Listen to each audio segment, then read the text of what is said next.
Chapter 3. Yesterday, however, she did not say a word to me about gambling all day. Indeed, she avoided talking to me at all yesterday. Her earlier manner to me has not changed. The same casual treatment when we meet, and even a shade of contempt and hostility. She has not the least wish to conceal her dislike of me. I can see that. In spite of that, she does not conceal either that for some reason I am necessary to her, or that she is sparing me for some reason. The relationship that has been established between us is strange and to me largely incomprehensible, considering her pride and arrogance towards everybody. She knows, for example, that I am insanely in love with her, and even allows me to talk about my passion. And of course, nothing could more completely express her contempt than this permission to speak freely and without censorship of my love.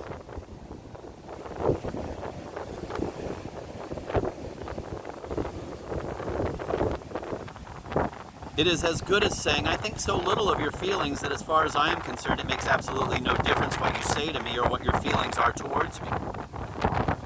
She used to talk to me about her own affairs even before this, but she has never been entirely open with me. What is more, her disregard of me has had refinements, like, for example, this. Suppose she knows that I am aware of some circumstance in her life or something that worries her extremely. She will even tell me something of her circumstances if she must use me in some way for her purposes, like a slave or an errand boy, but she will tell me exactly as much as it is necessary for somebody employed to run errands to know, and if I still don't know all the ins and outs, even if she can see for herself that I am tormented with worry over her anxieties, still she will never condescend to set my mind completely at rest by friendly openness, although employing me as she often does on commissions that are not merely troublesome but even dangerous, she is, in my opinion, morally bound to be open with me. But is it worthwhile to trouble about my feelings or the fact that I, too, am worried, and perhaps 3 times as anxious and unhappy over her cares and misfortunes as she is herself?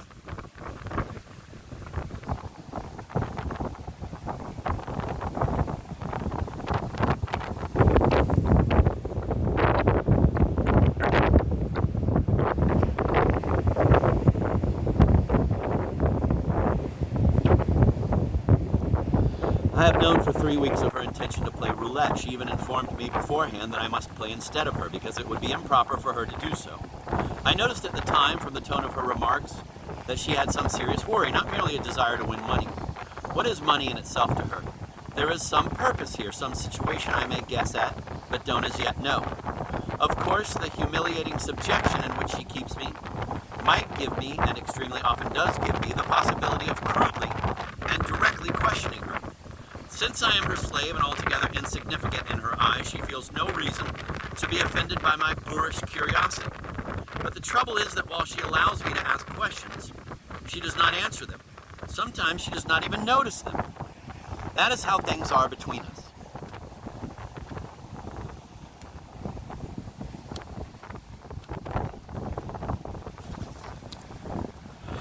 There was a great deal of talking all day yesterday about a telegram dispatched to St. Petersburg 4 days before, to which there has been no reply. The general is obviously disturbed and preoccupied. It is, of course, a question of grandmama. The Frenchman is worried too. Yesterday, for example, the two had a long and serious conversation after dinner. The Frenchman's tone, with all the rest of us, was unusually arrogant and offhand. As the saying is, invite a pig to dinner, and he'll put his feet on the table. He was casual to the point of rudeness, even with Polina. He took part with enjoyment, however, in the general saunters in the station and the excursions into the country on horseback or by carriage. I have been familiar for a long time with some of the circumstances binding the Frenchman and the general together. In Russia, they were setting up a factory in partnership. I don't know whether the plan has failed or whether they are still talking about it. Besides that, I happen to know part of a family secret. Last year, the Frenchman really did come to the general's rescue and gave him 30,000 rubles to make up a deficit in public funds when he retired. And now, of course, the general is in his clutches. But at this moment, it is Mademoiselle Blanche who is playing the principal part in the whole thing. For all that, and I am sure I am not mistaken in this.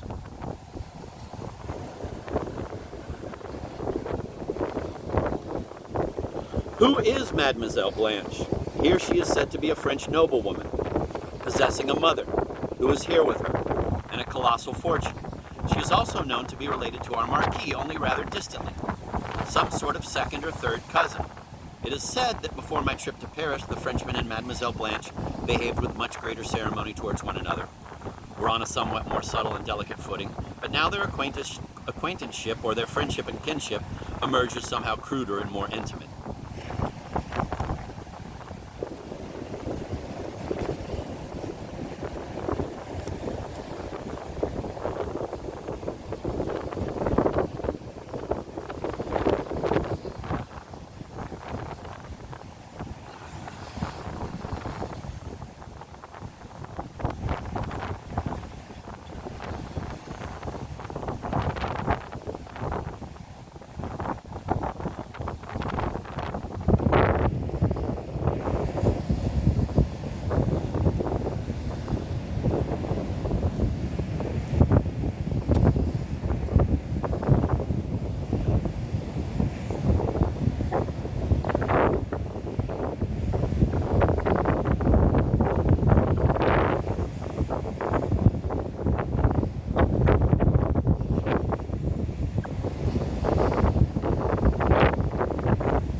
Perhaps our affairs seem to them in such a bad way already that they do not even think it necessary to stand on ceremony or try to conceal their feelings with us. The day before yesterday, I noticed Mr. Astley watching Mademoiselle Blanche and her mother. It seemed to me that he knew them. It even seemed to me that our Frenchman, too, had met Mr. Astley before. Mr. Astley, however, is so shy, diffident, and reticent that it is almost possible to rely on him not to wash dirty linen in public.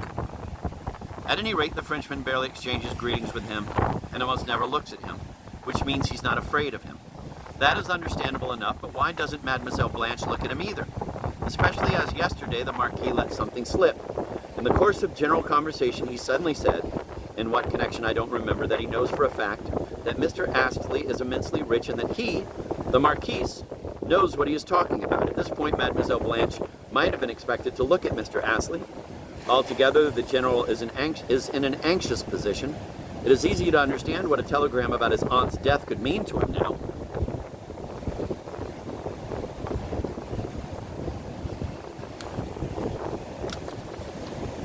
Although I felt certain that Paulina was purposely avoiding conversation with me, I too adopted a cold and indifferent manner, but I kept thinking she might come up to me at any moment.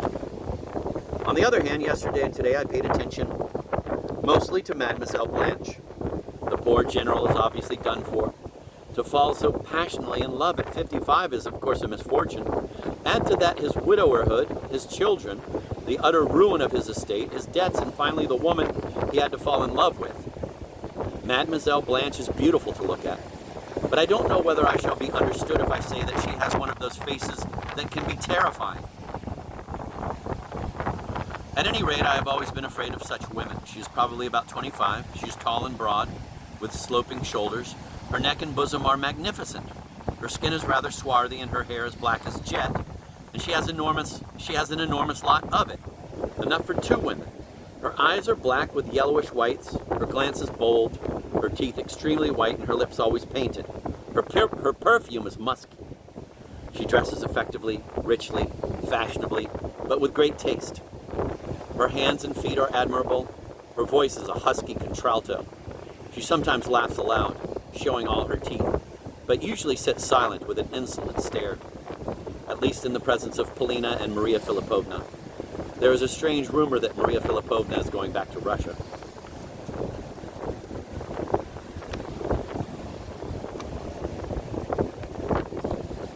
Mademoiselle Blanche seems to be completely uneducated, and perhaps she is not even intelligent, but on the other hand, she is suspicious and cunning. I think her life has not been without adventures. To tell the truth, it may be that the Marquis is not related to her in any way, and that her mother is not really her mother at all. But there is evidence that in Berlin, where we met them, she and her mother had some respectable acquaintances. As for the Marquis himself, although I still remain doubtful whether he is really a Marquis, it does not seem open to doubt that he does belong to respectable social circles, among us in Moscow, for example, and in some places in Germany. I don't know what his standing is in France. He is said to have a chateau. I thought a lot of water would have flowed under the bridges during these 2 weeks, and yet I still don't know for certain whether anything definite has been said between Mademoiselle Blanche and the General. Everything now is completely dependent on the state of our fortunes. That is, on whether the General can produce some money. If, for example, news were to come that Grandmama has not died, I am certain Mademoiselle Blanche would immediately disappear. I am surprised and amused to find I have become such a gossip. Oh, how I loathe all this. With what delight I would abandon everybody and everything. But can I leave Polina? Can I drop my espionage round her? Spying, of course, is a low occupation, but what does that matter to me?